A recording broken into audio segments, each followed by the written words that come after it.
Boa tarde, pessoal. Nós estamos hoje, então, ministrando essa conferência sobre o tema atributo, autodiscernimento retificador, que é um atributo da consciência. A questão da ideia do autodiscernimento, ele vem antes do atributo retificador. Ou seja, quando a pessoa pensa sobre discernimento, ela pensa de uma forma mais abrangente, é um tema bastante conhecido. Inclusive é uma palavra, um vocábulo, né, que ele está no dicionário, é dicionarizado. Agora, autodiscernimento, aí nós já começamos a entrar numa abordagem mais conscienciológica, uma abordagem mais, vamos dizer assim, da autopesquisa, e esse que é o nosso foco inicial, autodiscernimento. O que é autodiscernimento? O autodiscernimento é a capacidade, como tem na própria definição do slide, é a capacidade da pessoa discernir, diferenciar uma coisa da outra de uma forma geral. Agora, o autodiscernimento, vocês podem ver, ele já envolve outras condições. Então, por exemplo, eu consigo ter uma avaliação clara, exata, precisa das coisas, daquilo que eu preciso decidir. A partir do momento que eu tenho essa clareza, então, eu vou começar a tomar uma decisão, ou seja, eu vou tomar uma posição e vou, vamos dizer assim, mudar uma conduta, mudar uma forma de pensar. E quando eu falo assim, retificador, o autodiscernimento retificador, ele já agrega outras variáveis. Todo esse tema, autodiscernimento, que nós estamos trabalhando aqui, ele tem uma relação direta com a autoconscienciometria. A autoconscienciometria é a capacidade da pessoa fazer a sua própria medição ou automedição. Não é medição de peso, altura também, mas é a condição mais intrapessoal, intraconsciencial. Então, por exemplo, quais são as minhas qualidades? Quais são os meus defeitos? Ou seja, quais são os meus traços força, aquilo que me impulsiona? E quais são os meus traços fardo? Fardo é aquilo que a pessoa carrega nas costas, é um peso, é um lastro a mais. Então, já começa a conscienciometria, a medição, já começa a dar uma clareza para a pessoa. Como é que eu funciono? Quais são as minhas tendências? Então, ao longo dessa conferência, nós vamos ficar trabalhando muito sobre a condição do autodiscernimento e da autoconscienciometria. Ou seja, eu tenho discernimento, eu consigo diferenciar as minhas qualidades dos meus defeitos, aí nós utilizamos a conscienciometria para isso, que é a autoconscienciometria. Nós colocamos aí algumas dicas de bibliografia conscienciológica, mas quem quiser fazer uma pesquisa já em paralelo, já pode trabalhar com o conscienciograma. Por exemplo, o Willy colocou a condição aí do tema, né, que ele estava pensando durante essa semana. Então, é importante começar já a observar as sincronicidades. Então, por exemplo, o meu autodiscernimento, ele gera sincronicidades positivas ou ele gera sincronicidades negativas? Porque ao discernimento, nós precisamos lembrar que ele é para a evolução, é a questão do desenvolvimento e, vamos dizer assim, aplicação do autoproexis. Qual é a minha programação existencial? O que eu preciso fazer? Né? Então, nós estamos falando do autodiscernimento, nós estamos falando da autoconscienciometria dentro do contexto da programação existencial. Por que nós queremos ficar mais com foco no contexto da programação existencial? Para que a gente não disperse. Porque senão nós vamos começar a entrar no autodiscernimento e isso não tem fim. Ou seja, nós vamos entrar num foco muito aberto e nós vamos ter uma aplicação, uma aplicabilidade. Na definição do autodiscernimento, já é colocado ali a condição de julgar, decidir e identificar, né, o que nós estamos fazendo. Então, por exemplo, o Willy está colocando aqui uma condição, né? Quando se faz uma pesquisa sobre trafar que eu tenho, como fazer para não vivenciar aquele trafar ainda não superado? Como focar na prática a autossuperação do trafar, sem se afundar nele? A técnica, ela é relativamente simples. Nós vamos falar um pouco mais à frente sobre as fórmulas emocionais e as fórmulas racionais. Ou seja, se eu começo a pensar no trafar, o que eu quero? Primeira coisa é identificar um trafar com clareza. Por isso que nós tocamos inicialmente na autoconscienciometria. Se eu tenho clareza de um determinado trafar, eu vou buscar uma superação desse trafar. Eu não vou ficar supervalorizando o trafar. Então, mais à frente a gente vai ver isso, mas, por exemplo, uma dica, uma orientação, uma técnica para a pessoa identificar se ela está se afundando no trafar ou se ela está se superando se você tem uma tendência para a auto-vitimização, já começa a dar um indicador de que você está se afundando no trafar.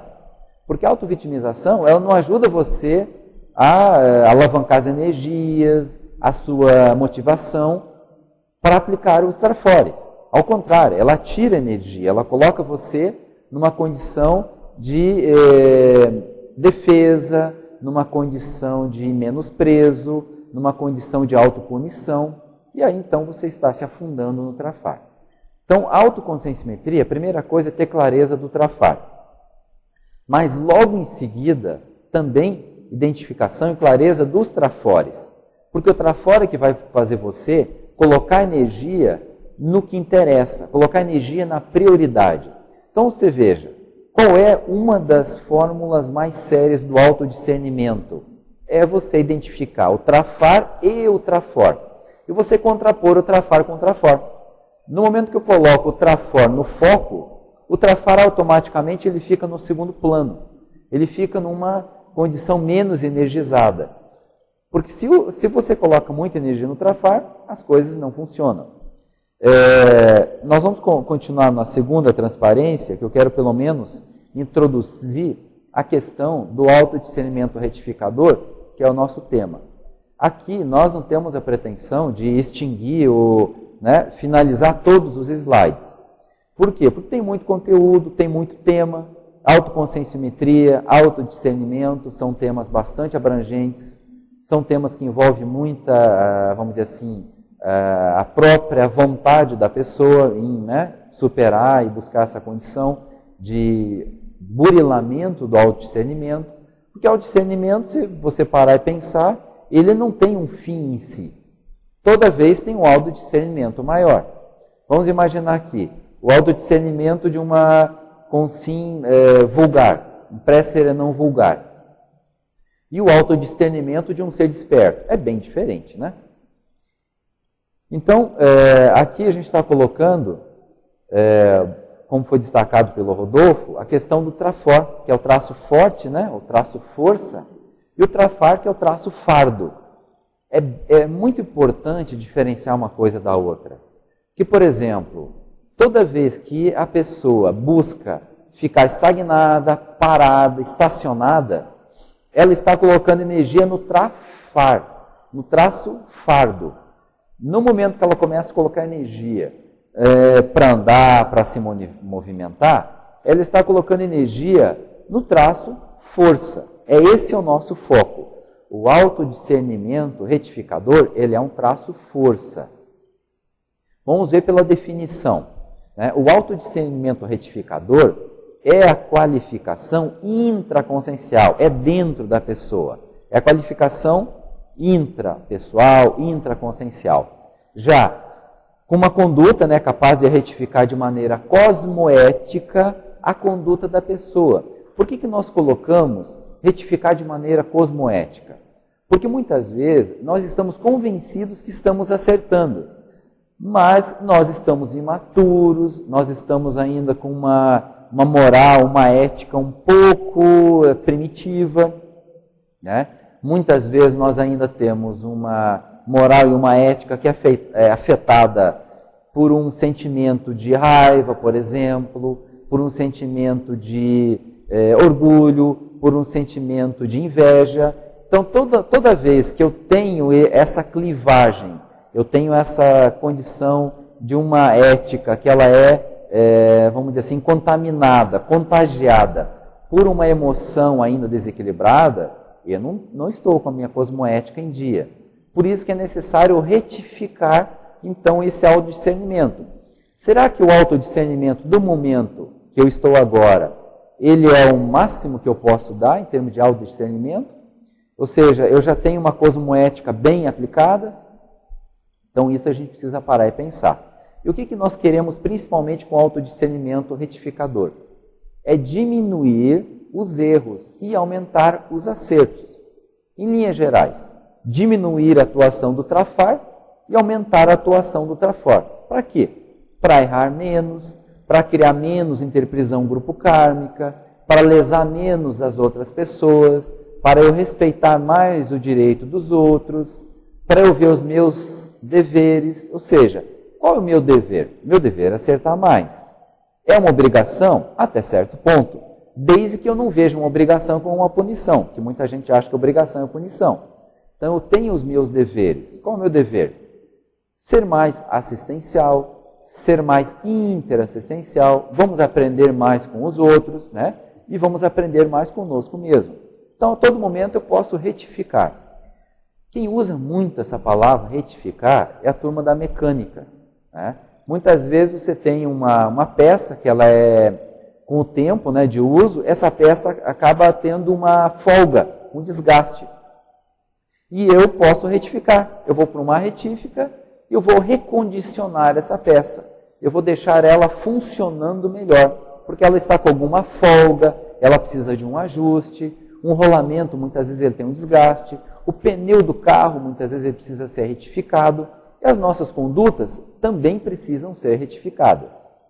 O Willi está colocando aqui, complementando, né, aos novos na conscienciologia, para fora a qualidade positiva, né, e o defeito na linguagem coloquial, né, seria equivalente, né, defeito e qualidade. Bom, vamos continuando aqui nos nossos slides. Vamos aí para o nosso quarto slide. O que é autodiscernimento retificador? Algumas novas variáveis. Então, primeira coisa, autodiscernimento nós já vimos no início. Capacidade de distinguir uma coisa certa de uma coisa errada. Capacidade de distinguir uma prioridade de uma coisa secundária. E, por exemplo, a qualificação da autocosmoética. É um exemplo de autodiscernimento retificador. Como é que eu posso qualificar a minha autocosmoética? Estudando mais, me conhecendo mais. Por exemplo, eu posso estabelecer um código pessoal de cosmoética, um código de conduta. E nesse código de conduta, eu vou rever algumas condições minhas. Como é que estão os meus atos? Como é que estão as minhas condições? Eu estou, vamos dizer assim, tendo um bom resultado, um bom aproveitamento no meu dia a dia, no meu tempo, na minha administração da vida ou não. No segundo tópico desse slide, do autodiscernimento retificador, nós colocamos o tópico mudança de ideologia anacrônica. É muito importante parar e pensar sobre isso, porque a ideologia é aquilo que nos move. É como se fosse a matriz. Ela faz com que você se movimente. Agora, se movimente para onde? A ideologia é uma ideia. É uma ideia que eu tenho, uma ideia de fundo. Então, por exemplo, nós já tivemos várias vidas. Que tipo de ideologia nós já tivemos contato? Por exemplo, a ideologia religiosa, a ideologia belicista, a ideologia, por exemplo, da monarquia, a ideologia do misticismo. Será que essa ideologia ainda faz parte da minha forma de pensar? Porque se ela faz parte da minha forma de pensar, eu preciso ter um autodiscernimento e retificar isso. Porque eu vou ter dificuldade de raciocinar com clareza na medida que eu tenho, vamos dizer assim, uma fórmula, por exemplo, religiosa de pensar, uma fórmula mística. Então, muita gente critica a própria conscienciologia porque ela fala o seguinte: como que vocês vão estudar os fenômenos, né, de manifestação da consciência, por exemplo, a projetabilidade lúcida, que seria o desdobramento, a viagem astral, a projeção da consciência, né, ou a própria EQM, experiência da quase-morte, que muitas, milhares de pessoas passam, se isso é uma coisa que não é palpável. Não, ela é palpável, só que ela depende da pessoa que está experimentando essa experiência. Como hoje a ciência convencional, a própria religião, não tem uma abordagem racional, ou não tem técnicas para isso, dá a impressão de quem vê pela primeira vez que esses fenômenos eles não podem ser estudados. Por exemplo, pela conscienciologia, da forma como a conscienciologia se propõe. Por quê? Porque a pessoa ela está funcionando, ela está pensando através dessa ideologia anacrônica, ela está fora de tempo. Já foi o tempo no passado que nós pensávamos de uma forma mística, de uma forma irracional, de uma forma religiosa. Aí a gente precisa parar e se perguntar, será que eu tenho ainda algum ranço religioso, místico, né? De algum tipo de tendência mais monárquica que eu não consigo mudar, uma forma de pensar? Então já começa uma autopesquisa. Qual é essa autopesquisa? A autoconscienciometria. Você para e pensa, espera aí, qual é a minha ideologia? Qual é o motor de funcionamento? Como é que eu penso o meu dia a dia? Como é que eu raciocino? Se você acha que você entende bem a conscienciologia, é sinal que você já conseguiu, vamos dizer assim, desfazer muito dessa ideologia ultrapassada anacrônica. Se você tem dificuldade de entender alguns conceitos, por exemplo, princípio da descrença. O que é o princípio da descrença? É você não acreditar em nada, nem mesmo o que eu estou falando para vocês aqui. Mas, ao mesmo tempo, você tem experiências pessoais, você vai ter uma autoconvicção, você tem a autocomprovação. O que nós propomos? Nós propomos técnicas evolutivas, técnicas para que você se sinta melhor, técnicas para melhorar sua qualidade de vida, sua qualidade existencial, para que você tenha um completismo, para que você tenha uma realização, para que você tenha uma autossatisfação. Agora, se você não aplica, se você não experimenta, aí a técnica, ela por si só não funciona. Então, nós não somos persuasivos no sentido de querer convencer você de que a ideologia da conscienciologia é melhor. Nós achamos que é mais avançada. Por quê? Porque nós experimentamos, vivenciamos e aplicamos essas técnicas. Para que você tenha, né, o resultado, tem que fazer a aplicação da técnica. O terceiro tópico que a gente coloca aí é enfraquecimento e extinção de vícios. Então, quando nós fazemos uma parada, por exemplo, nós estamos agora à tarde aqui pensando, refletindo sobre o autodiscernimento. Como é que eu retifico o meu autodiscernimento? Como é que eu burilo? Como é que eu deixo esse autodiscernimento mais qualificado? Então, eu preciso parar e pensar. Eu tenho algum vício ainda? Por exemplo, eu tenho alguma dependência, seja de tóxico, seja uma dependência doentia de uma outra pessoa, seja dependência de dormir 10 horas por dia, né? Tem gente que tem uma certa necessidade de dormir a mais, seja, só que está dormindo muito, né? A pessoa precisa acordar. Então, a primeira coisa, eu preciso enfraquecer esses vícios. O ideal mesmo é extinguir os vícios, né? Para que serve um vício? Um vício é um hábito errado, é um hábito que um dia serviu e hoje não serve mais. Por exemplo, quando nós nascemos, a maioria de nós recebeu alimentação, né, da mãe, através do peito, né, alimentação do leite, e também muitas vezes recebemos uma mamadeira, que se chama. Imagine hoje uma pessoa adulta, com já, né, uma idade já, adultidade, e ela está se alimentando com uma mamadeira. Tem lógica uma coisa dessa? Então isso já é um vício. Um dia foi um hábito sadio, importante para manter, né, o crescimento, mas hoje não dá mais. Então será que nós ainda mantemos hábitos anacrônicos, hábitos errados, que hoje são vícios? E eu nem parei para pensar que aquilo já virou um vício, vamos dizer assim, um comportamento automatizado, ectópico, fora de contexto, que precisa ser corrigido. Então, peraí, eu tenho que parar e pensar. vamos colocar meu autodiscernimento para funcionar.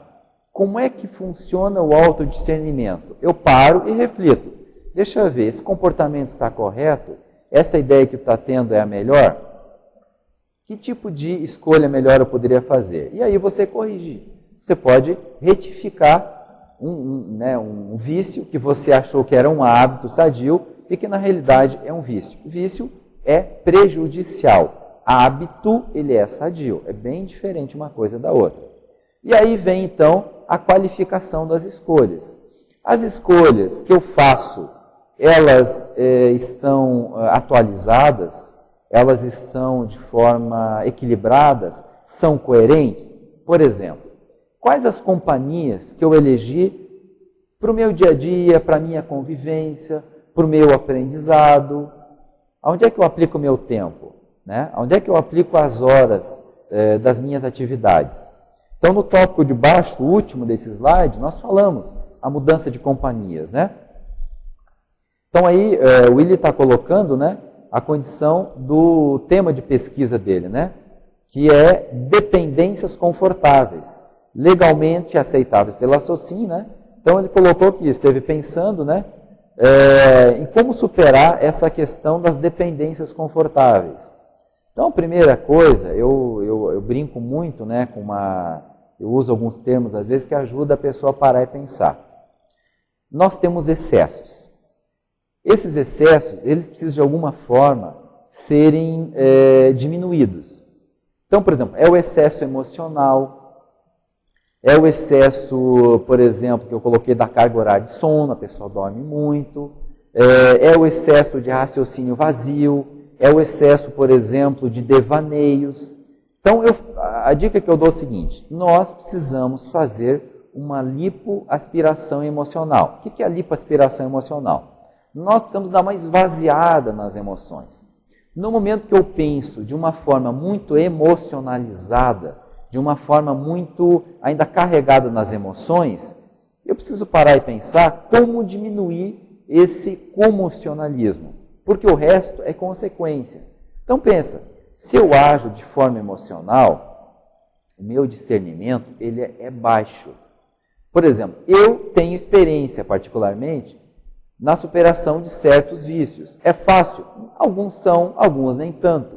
Por quê? Porque nós nos adaptamos ao erro.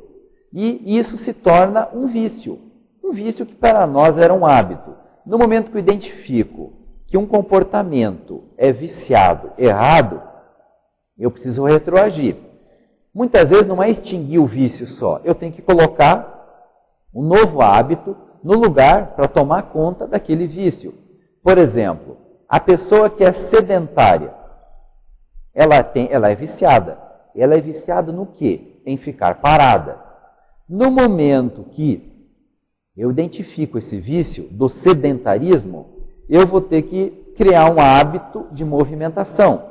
Exercício físico, atividade, e aí então eu tenho que criar uma condição para que isso aconteça, eu tenho que me planejar para isso, eu tenho que tirar tempo para isso. A pessoa às vezes tira tempo para a preguiça, eu vou ter que tirar um tempo agora para a atividade. Muita gente acha que o relaxamento, o relax, é a pessoa ficar parada, né, e não fazer nada. Só que isso às vezes é altamente estressante.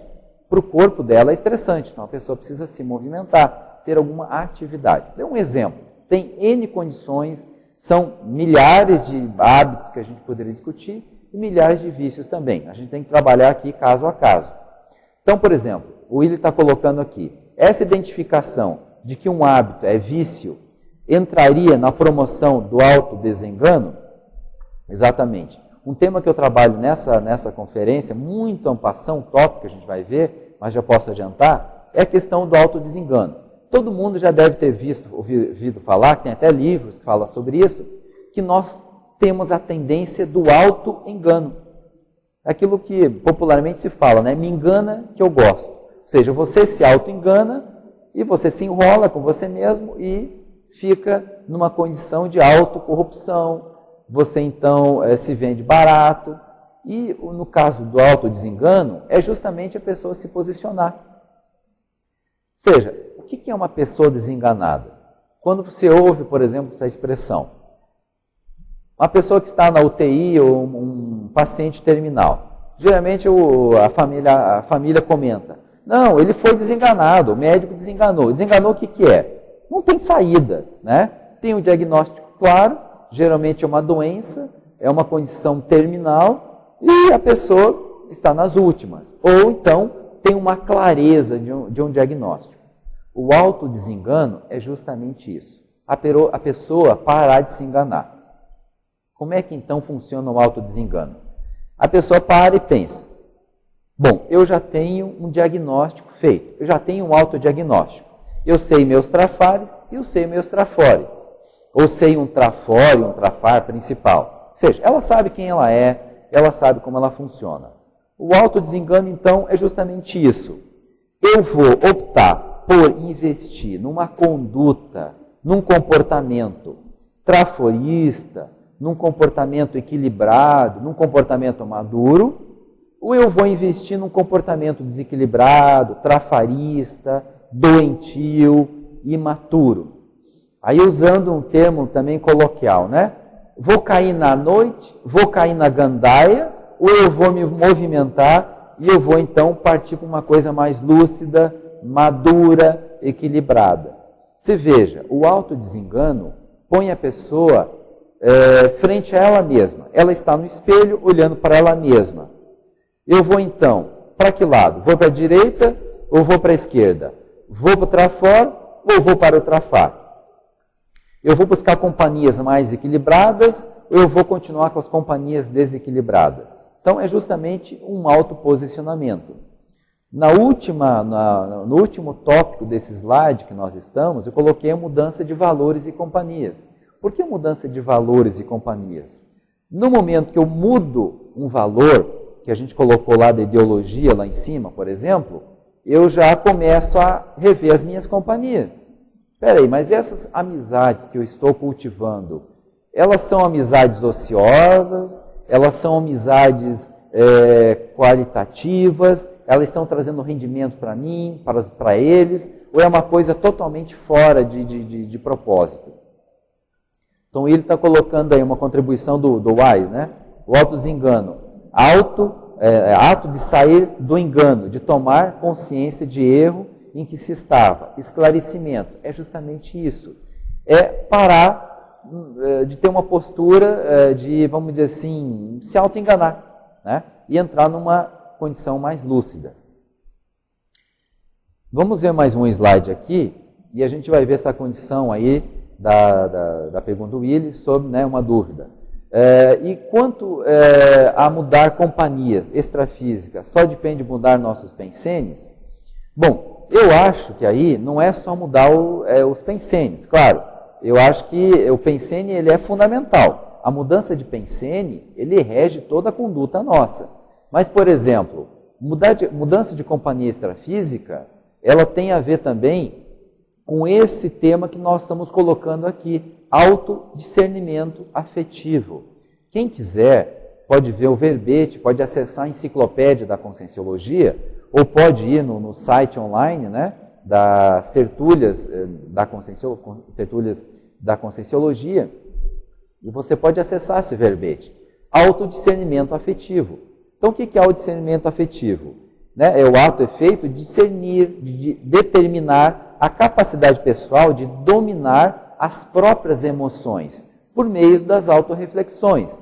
Então, por que nós não mudamos de companhia? Não é porque nós não pensenamos muitas vezes ou não estejamos lúcidos para aquelas companhias, né? Ou para aquela parceria doentia que nós estabelecemos.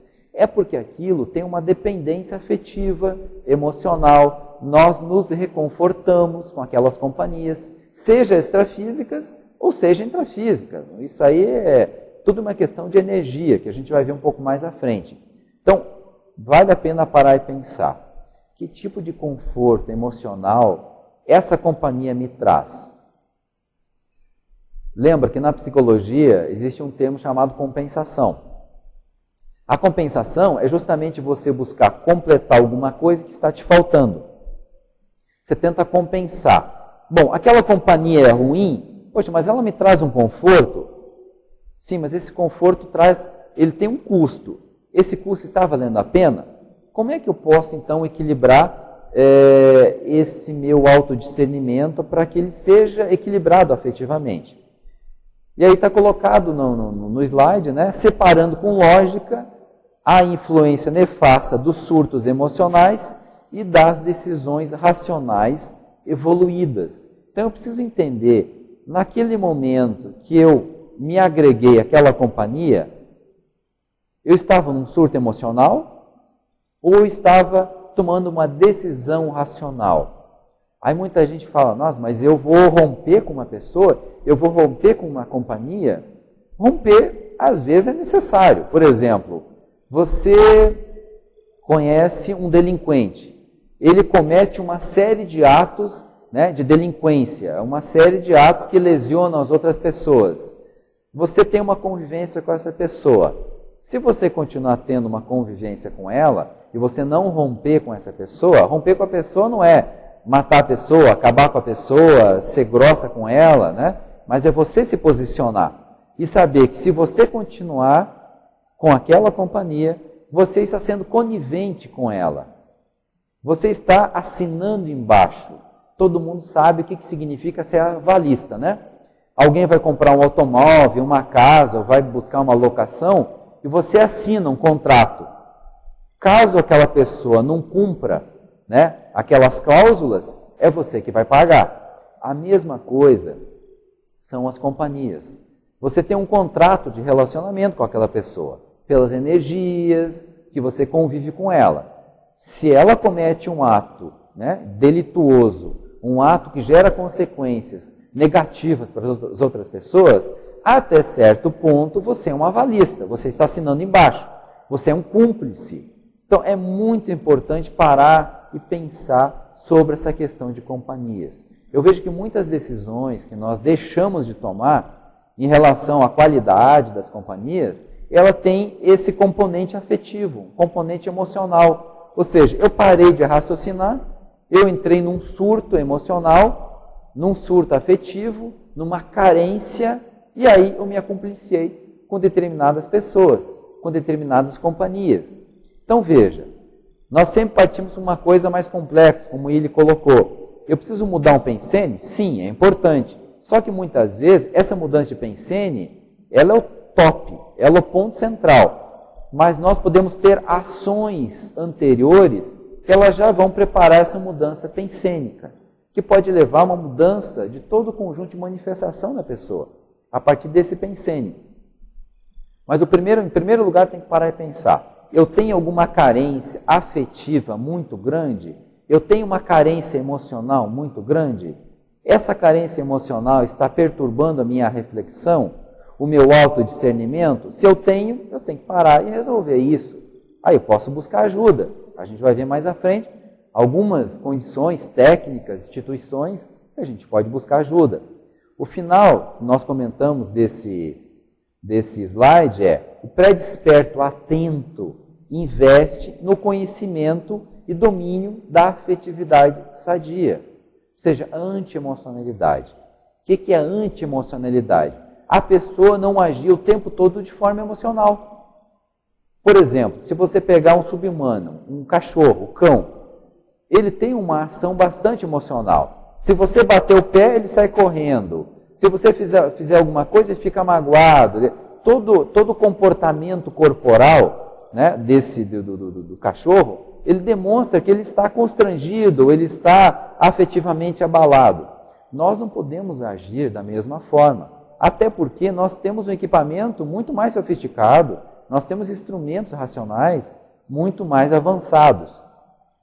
Quando a gente fala em racionalidade, em autodiscernimento, passa uma frieza. Não vamos ser frio, então você é igual uma pedra, um mármore. Não é isso. Mas você também não precisa ser igual aquela flor, né? É o não me toque, né? Que é aquela florzinha que você encosta nela, ela se fecha toda. Então nós temos que ter um comedimento, um equilíbrio com essas emoções. Essa parte emocional, ela precisa ser muito bem estudada, bem entendida. Antes da gente avançar para o próximo slide, o William aí, parece que o William está batendo o recorde de participação, né? Os nossos colegas aí podem Agora o Hugo entrou aqui na área, o Ricardo deu um toque com o Yahoo. Então ele coloca, né, a propósito desse comportamento do cão, vem a expressão acanhamento, justamente. Tem outra expressão também que a gente usa, da pessoa que está nervosa. Porque o acanhamento é um retraimento, mas tem a pessoa que é agressiva, é o contrário. Vocês já viram a expressão enfesado, né? Todo mundo sabe o que é a expressão enfesado. Enfesado tem relação com o subcérebro abdominal. A pessoa enfesada é aquela pessoa que está com constipação intestinal. Sabe o que é constipação intestinal? A pessoa está com dificuldade de ir ao WC, ao toalete, e fazer o número 2. Então, essa constipação intestinal, ela vai subindo. E o indivíduo fica enfesado. Enfesado ele fica cheio, daquele produto que era para se fazer com o número 2. São as fezes. Por isso que vem o nome enfesado. Então, a pessoa muitas vezes fica com raiva, ela fica impaciente. Tenta conversar com uma pessoa que está com dor de barriga, que ela está louca para ir para o banheiro, louca para ir para o toalete. Ela não consegue raciocinar. Então, muitas vezes, nós estamos intoxicados emocionalmente. Da mesma forma, como se tivesse com uma constipação intestinal. Só que a constipação, ela é emocional. A pessoa tem uma emoção perturbando o cérebro, e então o peristaltismo mental, o peristaltismo cerebral, o fluxo das ideias não funciona direito. E ela então vai ficar emocionalmente abalada da mesma forma que uma pessoa com dor de barriga, que ela não tem um toalete para ela poder se aliviar. A mesma coisa uma pessoa com constipação emocional. Ela fica com aquela emoção é perturbadora, ela baixa o nível de discernimento, o autodiscernimento, e ela então fica perturbada. Todas as reações dela vão ser emocionais. Aqui o Hugo está colocando, sobre brasileiros, que são afetivos. E realmente os brasileiros são afetivos, afetuosos. E aí até tem uma piada corrente no esporte, que o brasileiro é o único povo que quando ele ganha uma medalha de ouro, ele chora. E os outros dão risada, os outros povos. A maioria dos outros povos dão risada, fica feliz, o brasileiro chora. É quase uma punição, uma coisa que ele não podia alcançar. Então o brasileiro tem uma sentimentalidade, por um lado, muito boa, tem a afetividade, a afetuosidade, tem todo o jeitinho brasileiro que a gente conhece, que é o quebra-galho, e tem essa parte doentia, que é uma afetividade, às vezes, estrambelhada. No momento que a pessoa poderia curtir alguma coisa, uma realização, ela acaba ficando emocionalmente abalada e desequilibrada. Então é importante parar e pensar um pouco mais sobre isso. A Márcia de Campinas está colocando aqui como aliviar a tensão emocional. Há técnicas conscienciológicas ou devemos procurar um terapeuta?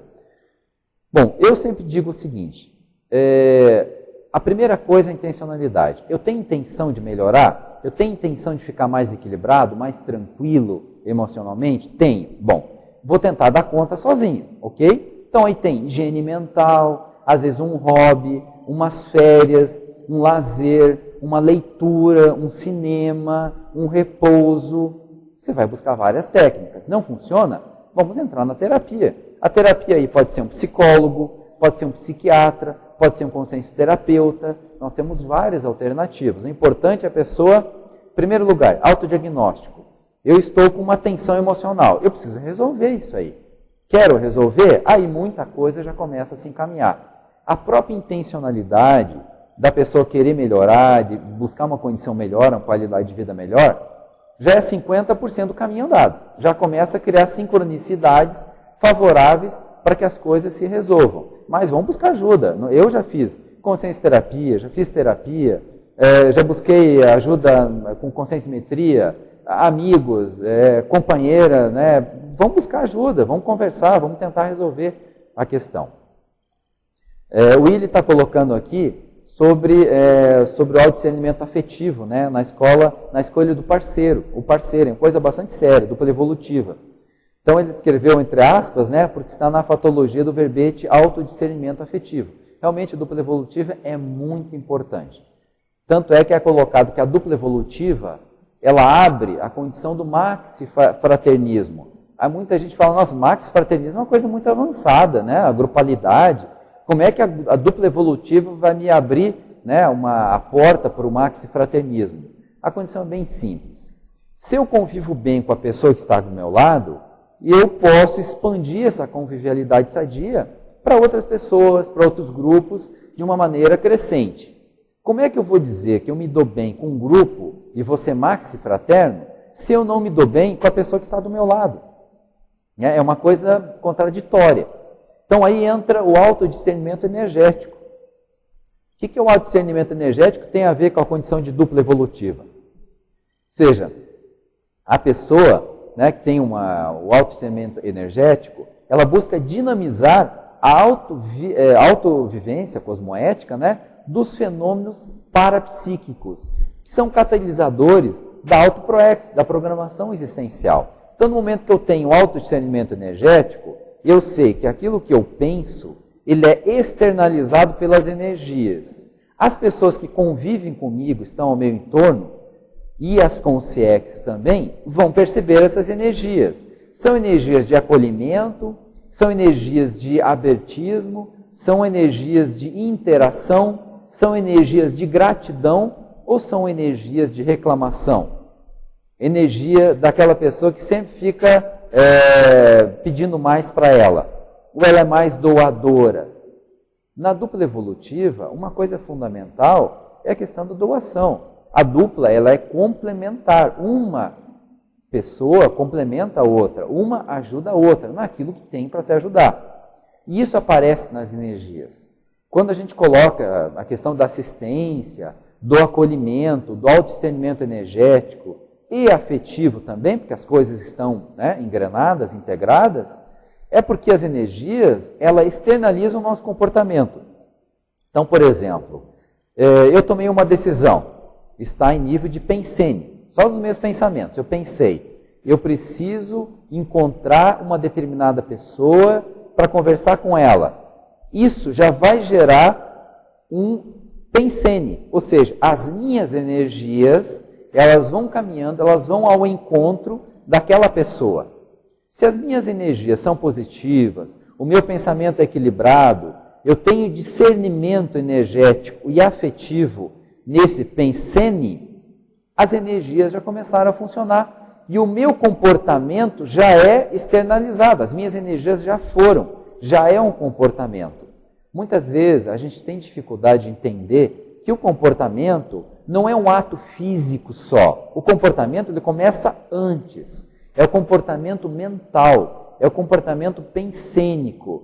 E esse comportamento ele vai sendo mobilizado, ativado pelas energias, que vai ao encontro daquelas pessoas. A carga emocional, afetiva, ela vai qualificando esse pensamento e isso vai gerar um impacto naquela pessoa. Um impacto energético, um impacto emocional, que se for equilibrado, vai fazer muito bem para aquela pessoa. Se for desequilibrado, vai dar um impacto negativo naquela pessoa. Então, por isso que é importantíssimo o autodiscernimento energético, o autodiscernimento afetivo. E aí, no início, nós colocamos o autodiscernimento retificador.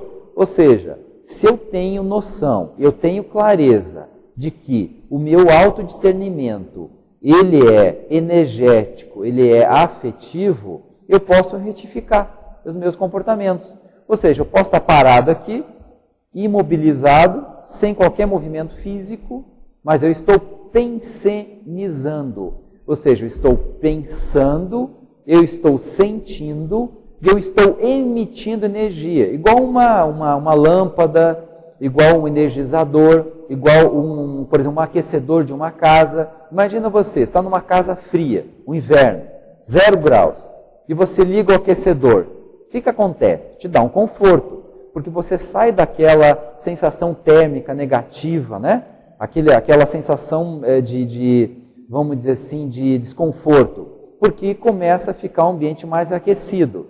Se você é equilibrado energeticamente, afetivamente, você gera esse conforto emocional, afetivo, energético nas outras pessoas.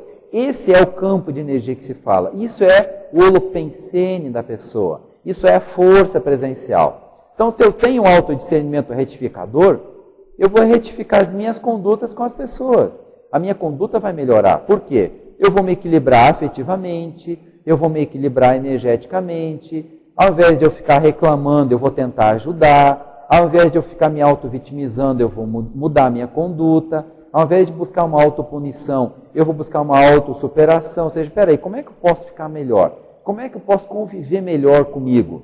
E aí vem uma nova expressão que eu uso também. Auto-zooconvivialidade. É eu conviver com o bicho, que é esse corpo, é esse soma. Essa vida, ela tem um percentual de zoologia, porque esse corpo é um corpo de bicho. Até certo ponto, a gente vive num zoológico. É só você observar a fauna e a flora ao seu redor. Você é um elemento dessa fauna e dessa flora. Você é mais um animal nesse zoológico. Só que você pode ser um animal mais equilibrado, um afetuoso, né? Que vai... Pensa assim, um cachorro, ele pode ser muito afetuoso. Um gatinho pode ser muito afetuoso. Um cavalo pode ser afetuoso. Um elefante pode ser afetuoso.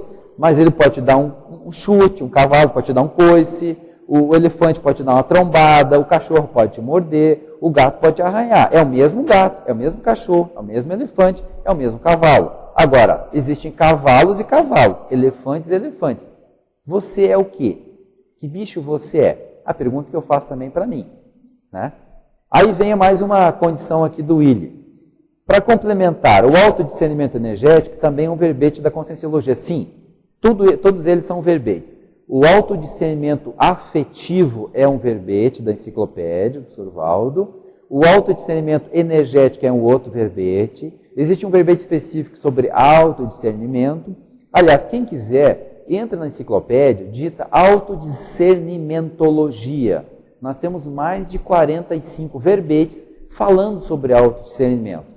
Então, isso mostra a importância desse tema. Então, eu busco assim, trabalhar com mais humor, bom humor, porque, gente, lidar na vida humana com mau humor, ninguém aguenta, né? Por exemplo, eu vou pesquisar trafar e eu vou começar a chorar, reclamar, ficar deprimido? Não, ué. Eu vou usar uma abordagem traforista. Eu vejo o trafar de uma forma traforista. Como é que é essa forma traforista?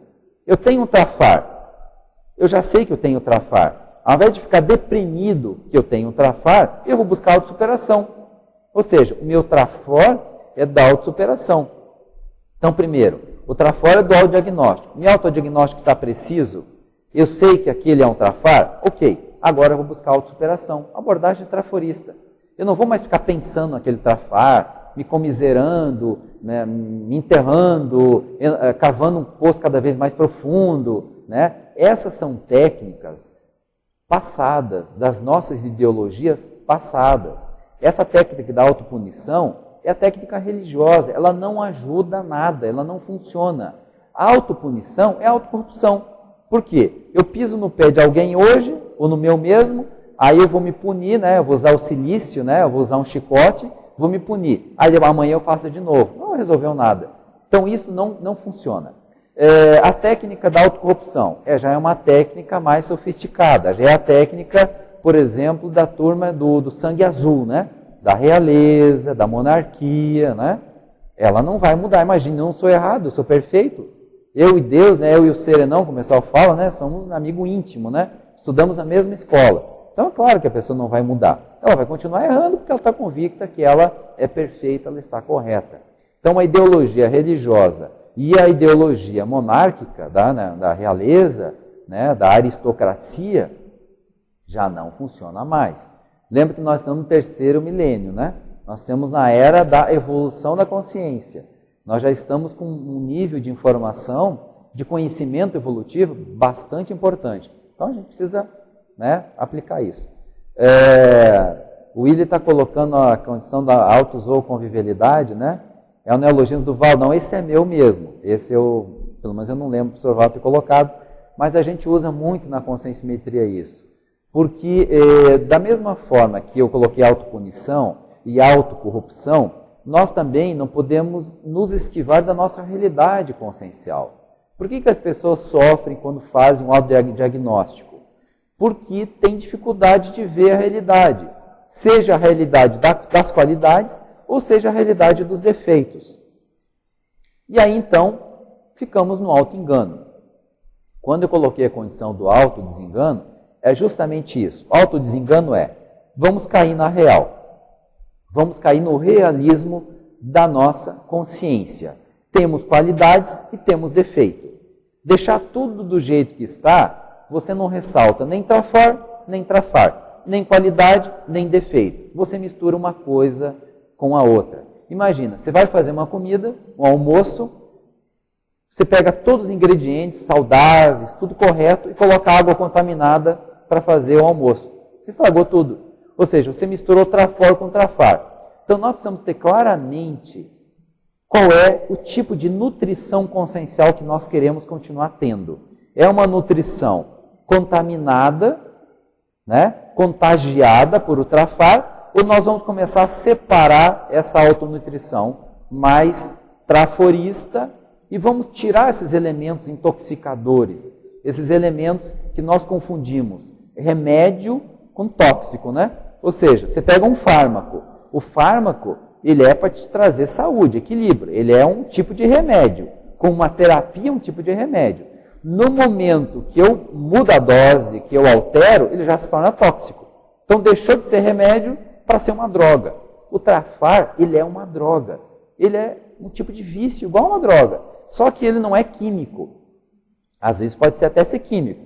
Eu tenho uma tendência a me intoxicar. É um trafar químico. Uma pessoa que busca um determinado tóxico mesmo químico, uma droga ilícita. Ele então tem um trafar conjugado a um trafar emocional junto com um trafar químico. No momento que eu tenho um trafor que ele é mais equilibrado, eu já posso tirar esse trafar de intoxicação e buscar uma que eu falei antes, uma nutrição, uma autonutrição mais equilibrada, mais sadia, mais saudável. Então, por exemplo, que tipo de leitura eu faço? É um tipo de nutrição. Que tipo de companhia eu tenho? Nutrição afetiva, energética. Que tipo de repouso eu tenho? Em que ambiente? É intoxicado o ambiente energeticamente? Ou é um ambiente limpo? Tem poluição sonora? Tem poluição ambiental? Tem algum tipo de elemento químico naquele local? Então veja, nós começamos a pensar um pouco mais num autodiscernimento mais avançado, mais sutil. Por exemplo, o raio solar hoje ele é altamente tóxico, mas muita gente não põe isso na cabeça.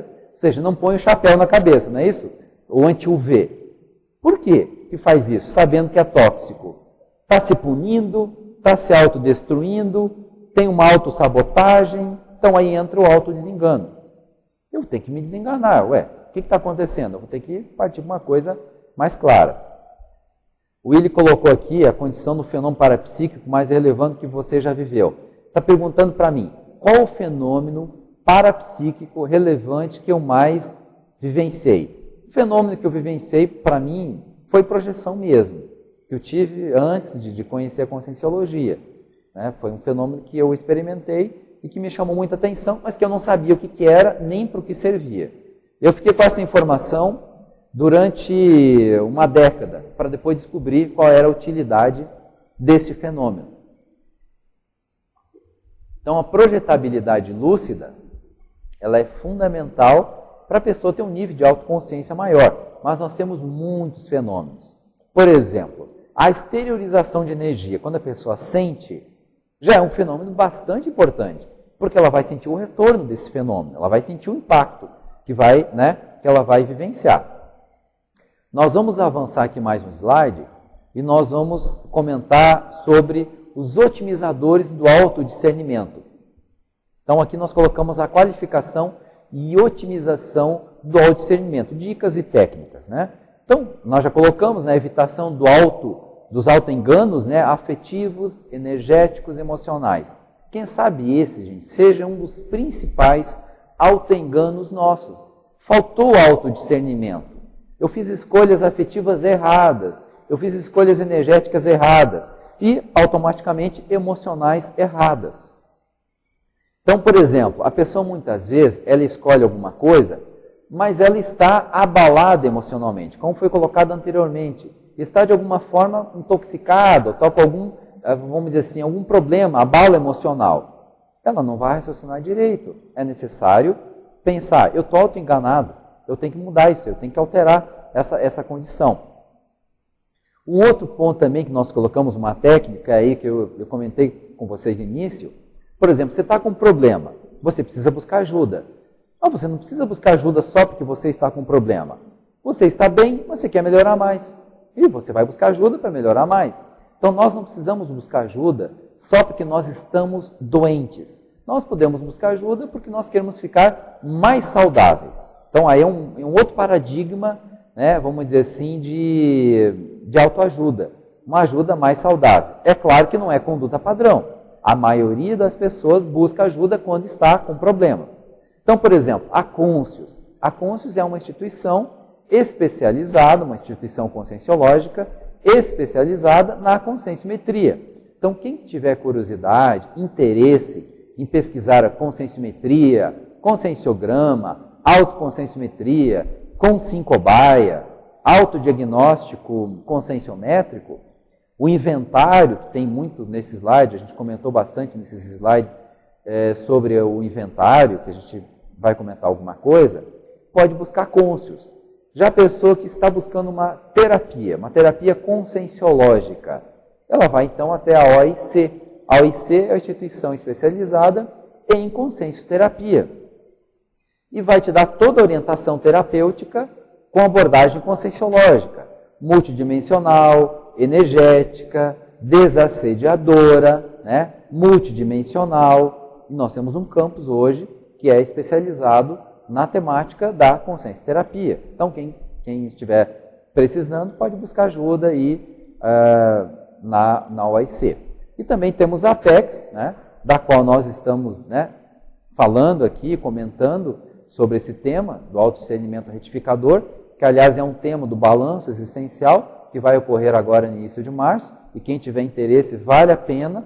São vários dias, é uma semana bem intensa de trabalho, onde a pessoa faz uma parada e faz um balanço da sua existência. Além de que a Apex tem uma série de outras, né, cursos, técnicas, conferências sobre a programação existencial, sobre a ProEx. Qual é a minha prioridade? O que eu venho fazer nessa vida? O que eu preciso completar de fazer nessa vida? Qual é a minha realização principal? Meu programa de vida, meu programa existencial. Então, o balanço existencial é um período bem importante, é no carnaval. A gente já está aí há uma década trabalhando com o balanço existencial, né? Vai completar esse ano que vem. E é importante que a pessoa para então uma semana, ela revê. Uma semana durante o ano é nada, é muito pouco pelo resultado que pode trazer. E a pessoa pode vir até Foz do Iguaçu, tem todas as condições para otimizar isso. Aqui tem uma pergunta da Elisângela, do Hugo também, né? Não, o Hugo já perguntou. A Elisângela está colocando, pode repetir o nome da instituição que você citou agora há pouco? Bom, eu citei 3, né? E está no nosso slide, mas uma delas é Conscius, que é a instituição especializada em conscienciometria. Se você acessar na internet, você vai pegar lá www.conscius, né, .org, eu acho que é .org.br. Procura buscar as duas pontuações, né, .org.br, que vai aparecer o trabalho da Conscius, tem uma série de técnicas que você pode acessar. A outra é a OIC, né, que é a organização voltada para a consciencioterapia. É OIC. Também tem um site, você pode acessar. E aí, por último, então, a Apex. Ok, Elisângela? Qualquer coisa você pode perguntar. Ou melhor, o endereço ou o contato. É melhor, então, você acessar pelo site, né? O site da própria OIC ou da Conscius, da Apex, para você ter essa informação. www.oic.org.br. Me parece que é por aí. Procura pelo Google, né, nosso famoso Google, se você não conseguir, você vai encontrar. Acho que seja aí. Né, www.conscius.org.br, então é o site da Conscius, e vocês podem acessar mais conteúdo sobre a conscienciometria Tem o meu e-mail no primeiro slide também, que é joão.aurelio, né? @megafoco.com.br. Se tiver alguma dúvida, a gente pode também depois redirecionar e aí ajudar. Ok, Elisângela? Aqui nós colocamos nesse slide a questão da personalidade. Algumas características complexas. Aqui o Rodolfo está colocando também, além da Conscius, a oic.org.br. As características mais complexas da personalidade madura. Esses temas são temas centrais do conscienciograma. Então são ambição, atitude, gosto. Então veja, o que é ambição? Muita gente acha que a palavra ambição é uma palavra negativa, ela não é negativa. Ambição, o que eu quero? Eu ambiciono o quê? Eu quero evoluir, não quero? Ok. Mas eu quero ser o quê? Eu quero ser um completista existencial? Eu quero ser um desperto? Eu quero dominar as energias? Eu quero ter uma independência financeira? Eu quero fazer um curso? Qual a minha ambição? A atitude é um movimento que eu faço para conquistar essa ambição, para conseguir atender, alcançar esse tipo de ambição, de meta que eu tenho, né, objetivo para a minha vida. O gosto já tem uma relação direta com inclinação, por exemplo, a vestimenta, o tipo de local que eu moro, a companhia, é um gosto que eu tenho. Não gosto daquele tipo de pessoa, não é marginal, mas eu gosto. Gosto, então, como se fala, gosto não se discute, né? Mas a gente pode fazer uma criticazinha, não é isso? A gente pode fazer uma autocrítica sobre os nossos gostos. O que a gente gosta? Qual a inclinação, o interesse que eu tenho? E aí o sentimento, o traço e o valor, né? Que são características que compõem o nosso temperamento. Quando a gente para e pensa assim, pergunta, qual é o meu temperamento? O temperamento é uma série de características que definem a minha personalidade, a minha forma de agir. Temperamento, imagina, eu estou, por exemplo, comendo um alimento. Esse alimento ele é mais apimentado, como o pessoal fala, é mais quente? Ou é um alimento assim mais tranquilo, suave? Da mesma forma são as pessoas. Tem pessoas com temperamento mais coléricas, ou colérico. Tem pessoas com temperamento mais ameno, a pessoa ela é mais ponderada, né? Ela é mais tranquila. Então, temperamento é a combinação das características da pessoa, né? Que são os sentimentos, são os interesses, são os valores que a pessoa tem. O Rodolfo está colocando, são 16 instituições conscienciocêntricas, sem falar que tem algumas aí já jovens nascendo, né? Que já daqui a pouco aumenta um pouco esse número aí de instituições. Mas hoje, oficialmente, são 16 instituições e, se vocês quiserem, no próprio site da Apex, vocês podem ter acesso a essas instituições, os links e acessar. O Willi está colocando, né? Existe algum critério para ordenar tais características ou a ordem é aleatória? Não, a ordem é aleatória, porque o ponto central é o seguinte, o que manda na pessoa mesmo é a vontade. É a vontade dela que manda. O que é a vontade? Eu estou aqui e decidi agir. A vontade, então, é o motor da consciência, né? Mas junto da vontade, o valor é uma coisa bastante importante. A auto-organização é um outro aspecto importante, que não está aqui, mas é importante também. O que é gosto, inclinação, interesse? É aquilo que move a pessoa, aquilo que motiva a pessoa, né? Então, o temperamento da pessoa, às vezes, falta o quê? Falta ambição. Então, como é que eu poderia ter um temperamento mais ambicioso? Eu tenho que, em primeiro lugar, estudar ambição. Eu tive uma época, num curso que nós estávamos trabalhando, e um aluno parou e pensou, eu nunca pensei sobre ambição, eu não sou um cara ambicioso. A partir daquele momento, ele reformulou toda a vida dele. Ou seja, ele estava agindo de uma forma muito automatizada. Ele não tinha muita atitude. Ou se ele tinha atitude, era em cima da ambição dos outros. É aquilo que os outros falavam para ele fazer, ou aquilo que aparecia na televisão, ou que o chefe falava. Mas ele não tinha uma ambição, um motor próprio, uma vontade própria de fazer alguma coisa. Então, aqui está sendo colocado pelo William, né? Agora vi que a ordem é alfabética. as setas me confundiram. As setas estão dica para um lado e dica para o outro, né? Põe a seta para você, William. Vê para onde que vai a sua seta, né? Para que direção vai. É justamente isso. Você coloca numa ordem que serve para você. Vamos continuar aqui um pouco mais. Vamos avançar para um próximo slide. Aqui nós temos o inventário pessoal. O inventário pessoal é uma técnica, né? Nós estamos colocando aqui o levantamento de todas as características e condições reais definidoras da forma de funcionamento pessoal. Então, por exemplo, você quer fazer inventário pessoal? Você começa a relacionar, digitar aí no computador, anotar as experiências vividas. Que tipo de experiência eu já tenho? É um currículo seu de vivência, de experiência, de know-how, aquilo que você já sabe que funciona, aquilo que sabe que não funciona. Envolvimentos cosmoéticos e anticosmoéticos. Você coloca lá, poxa, tem tanta coisa que eu fiz corretamente, né, que eu acertei, e tem outras coisas anticosmoéticas, erradas. Por que eu fiz isso? No momento que eu faço esse balanço, esse inventário, eu tiro algumas conclusões. Como é que eu posso acertar mais? Como é que eu posso ajustar mais? Como é que eu posso retificar, né, o meu discernimento? Quais os pedágios e acidentes de percurso que eu passei? O que é pedágio? Você tem que pagar, né, para você conseguir alguma coisa. Pagar, às vezes, é financeiramente, é pagar com tempo, é pagar ajudando muito mais alguma pessoa, é você ficando, às vezes, ajudando certos familiares, por exemplo, certas pessoas, um chefe, muitas vezes, um colega, um amigo, uma planta, um grupo. Então, você tem que parar e avaliar que tipo de pedágio você já teve. E acidente de percurso? Aquilo que estava indo tudo bem, aí a pouco acidentou, fura pneu, né? Quebrou a roda, né? Parou do lado, parou, faltou combustível. Aquela parada que você teve que dar e aquilo muitas vezes foi um atraso. Por que teve esse acidente? Ou às vezes um acidente físico mesmo. E comportamentos habituais. Qual o seu comportamento? Você tem um comportamento mais trafarista ou traforista?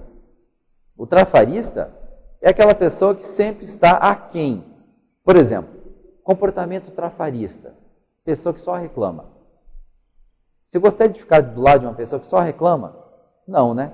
Eu acho que ninguém gostaria. Mas às vezes a gente fica reclamando mentalmente. Você não reclama para ninguém, mas fica só pensando. Poxa, mas se eu tivesse aquela condição, mas seria tão bom se eu ganhasse a loteria, né? Poderia ter uma independência financeira. Então essa queixa mental é um tipo de trafar. Ou então a pessoa traforista. Poxa, eu, né, vou partir para ação, ambição, né? Vamos nos movimentar. Vamos sair dessa condição. Vamos fazer uma reciclagem.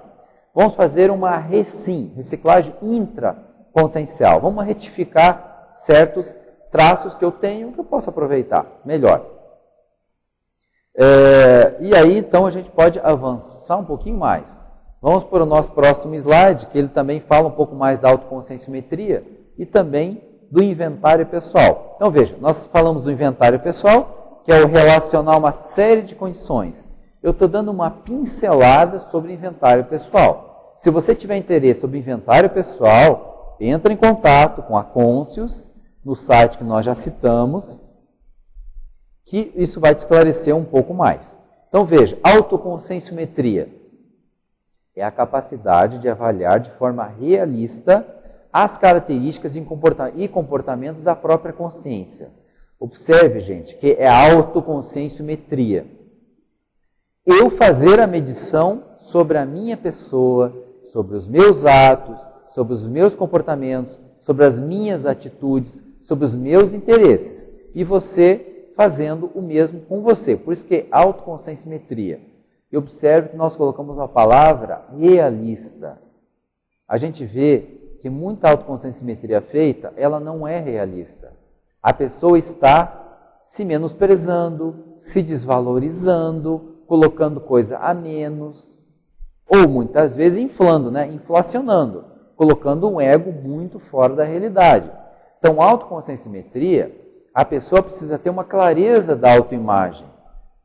Você não vai tirar uma fotografia fora de foco, você não consegue nem ver qual é a pessoa. A mesma coisa a autoconscienciometria. Você tem que ver o zoom, se está preciso. Você tem que ter um foco claro na sua autoconscienciometria. Então, exemplos. O que você vai ver na sua autoconscienciometria? Quais são seus hábitos? Quais são suas rotinas? O que a gente quer dizer com isso?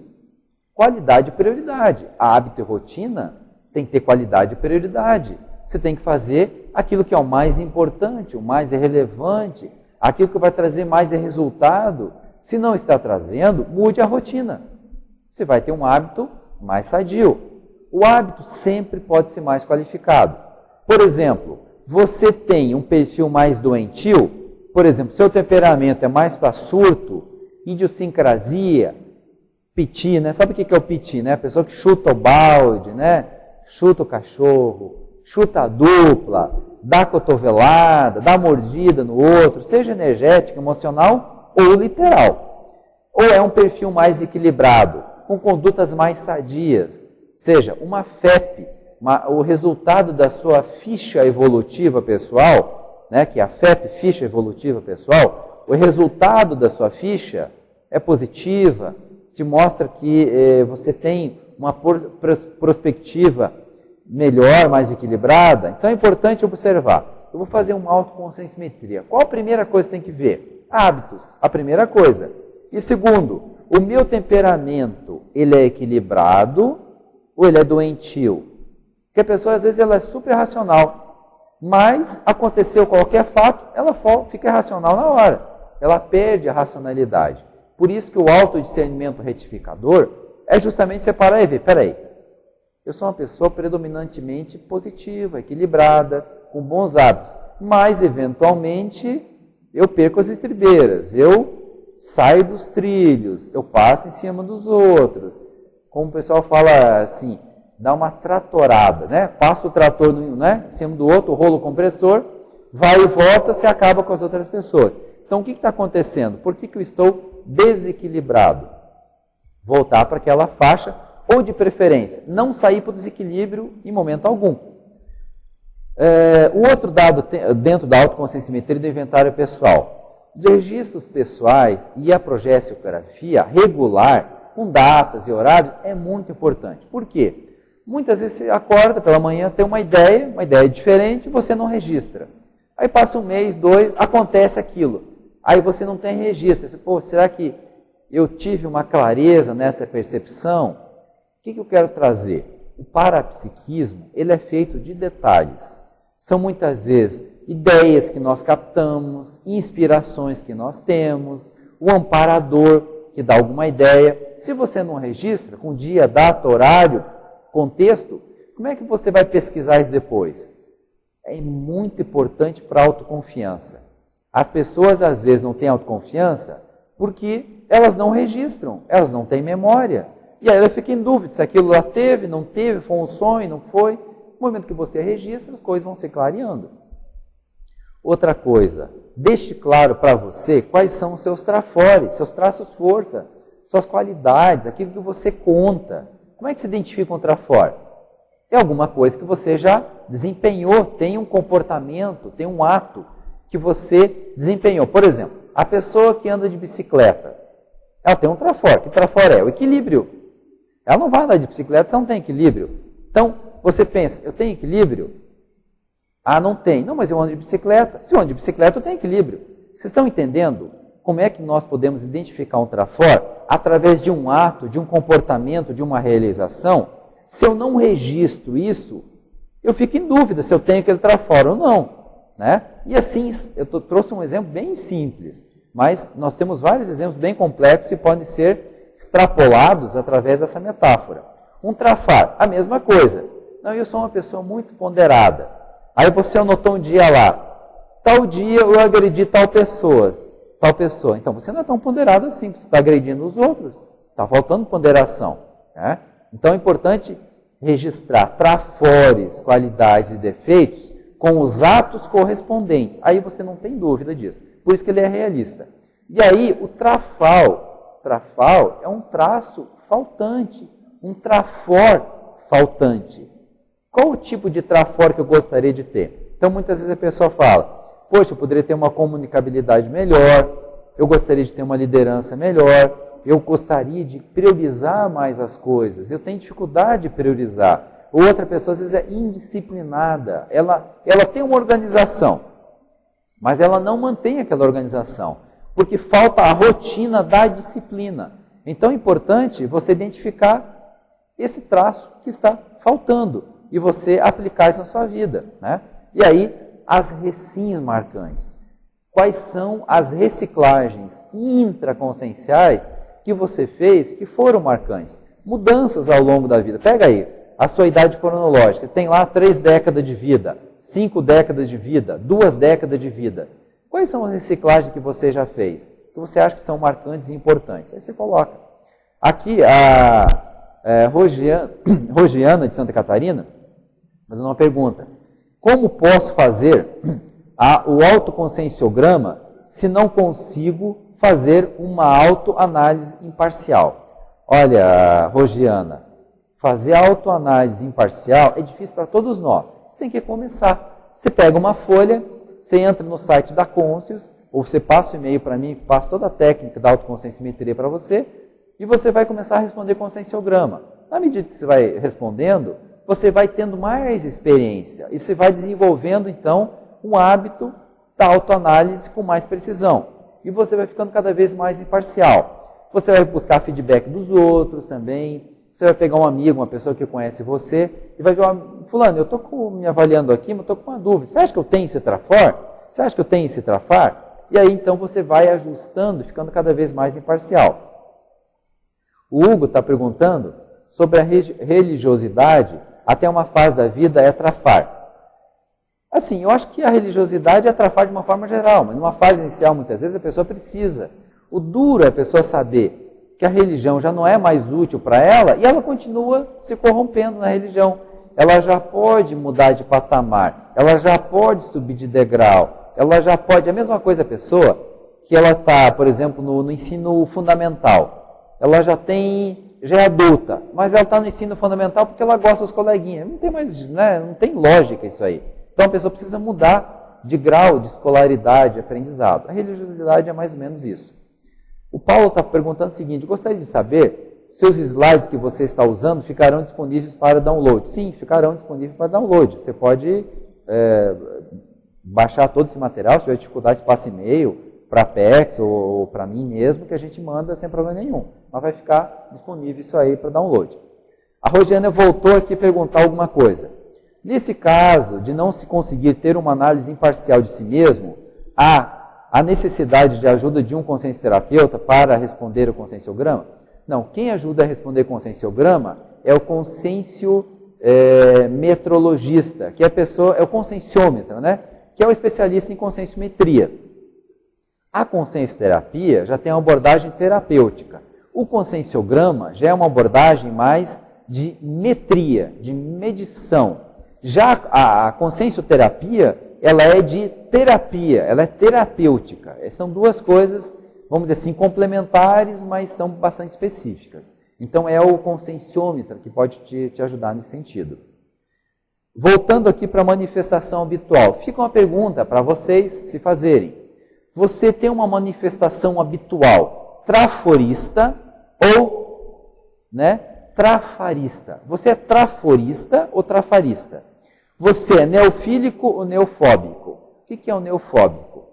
É a pessoa que tem medo do novo, medo do diferente. Por exemplo, tem muita gente que tem medo da coisa nova, né? E tem gente que gosta da coisa nova. Quem gosta de coisa nova é neofílico, né? Quem não gosta já é neofóbico. Vamos avançar mais um slidezinho, para vocês darem uma acompanhada, a gente poder explicar um pouco melhor. O conscienciograma, isso serve para a Rogiana dar uma olhada. O conscienciograma é o estudo técnico, o gráfico conscienciométrico é o estudo técnico do conscienciograma. Esse gráfico conscienciométrico, ele está disponível também no site da Conscius. Você vai respondendo o conscienciograma, você vai colocando as notas que você dá para você mesmo, as pontuações, e vai sendo gerado um gráfico, que é chamado gráfico conscienciométrico.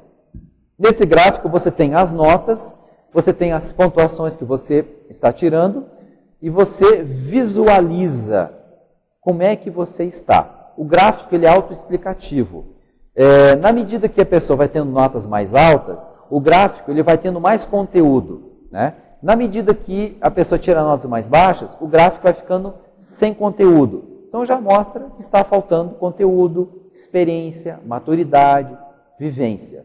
Então no próprio gráfico ele vai auto-exemplificando o resultado do conscienciograma, né? E favorece a identificação e a aplicação do holossoma. O que é isso?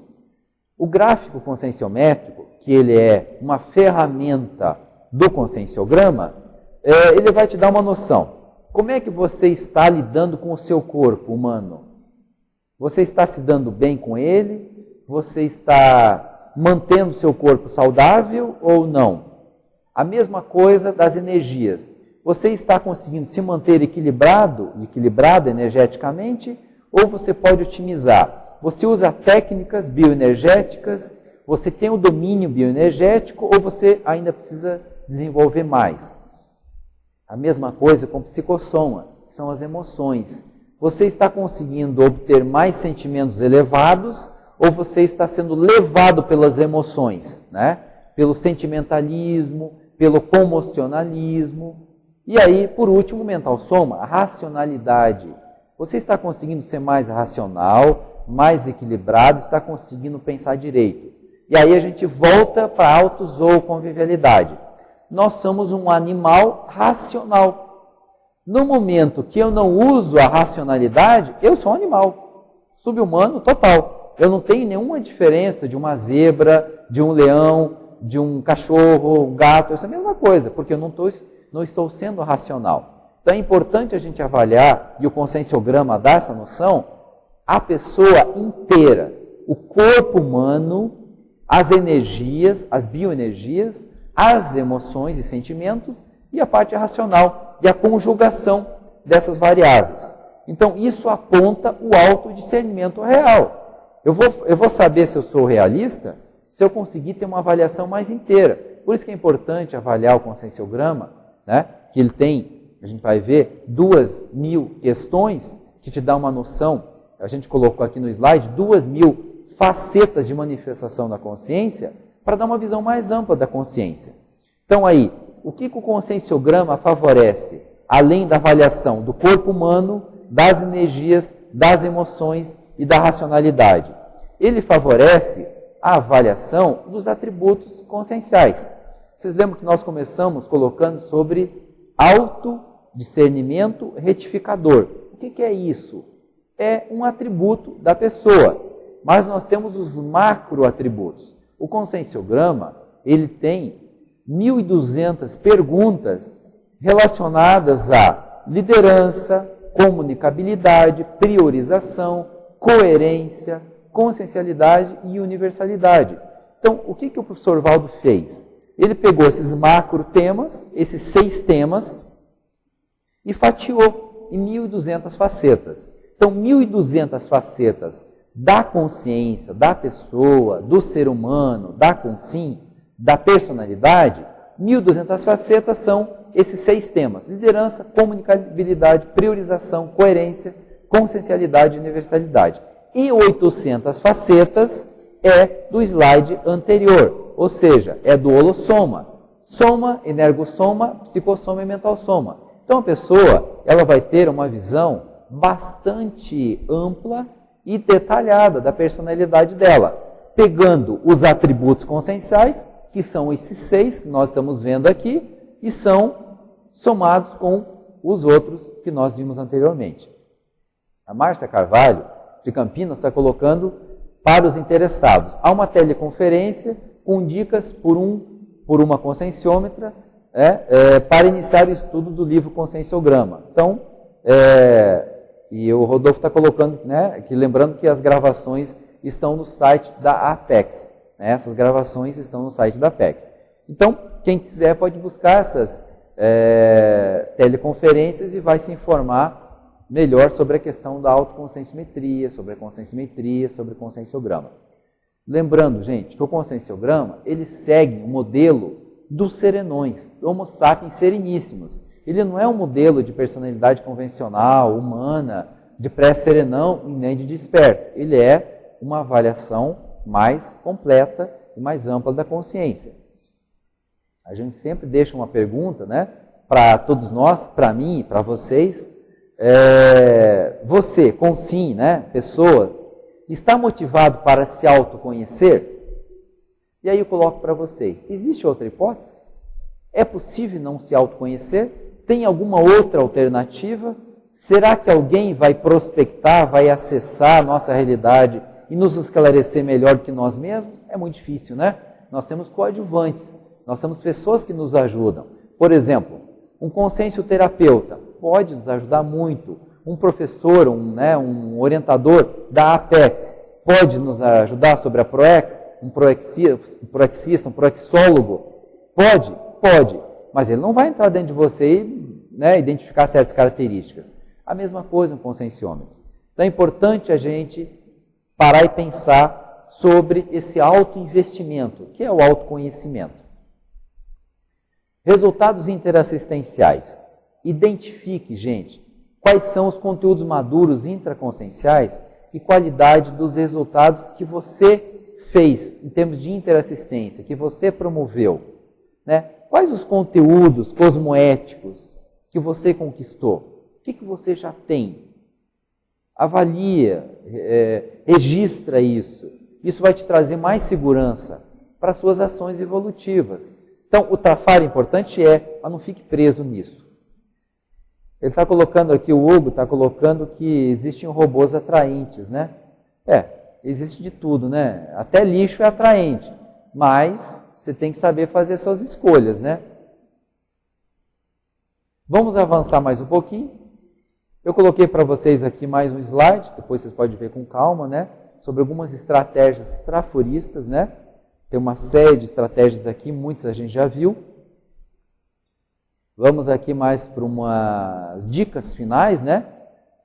Olha essas dicas finais, que é muito importante para parar e pensar. Automotivação. Busque tudo que puder para a sua automotivação. Entenda que crise de crescimento pode levar para crise de crescimento evolutivas. Porque se nós ficarmos muito só na crise de crescimento, você não evolui. Nós temos que ter crise de crescimento para a evolução. Né? E para finalizar as dicas aqui, direcione toda a sua força e vontade para a autossuperação evolutiva. Esse é o foco central. Né? Sem autossuperação evolutiva, não vai. E por último, construa seu código pessoal de cosmoética e coloque as prescrições emocionais, energéticas e retificações de conduta que você precisa ter. Isso é fundamental. Leva no bolso o CPC, código, que você vai poder tirar mais partido disso. Nós estamos finalizando, então, nossa apresentação. A Rosiana está colocando uma condição aqui, né, do conscienciograma. E se a gente não puder detalhar com calma, depois pode passar e-mail que a gente pode trabalhar melhor. Está colocando aqui, né, as condições do conscienciograma, a gente pode trabalhar.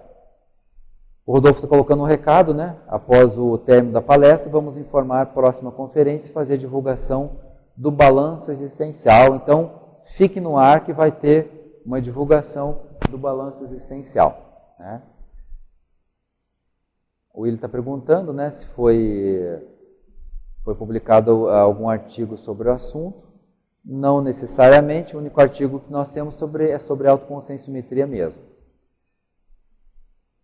E aqui a Silvia está colocando, obrigado, né, parabéns pela palestra. E nós agradecemos também vocês todos que estão nos assistindo. E uma outra oportunidade a gente pode, né, aprofundar mais e tirar mais dúvidas e criar um somatório interassistencial positivo. Então, basicamente é isso. Acho que nós podemos encerrar e mandar um abraço energético aí para todos que estão nos assistindo.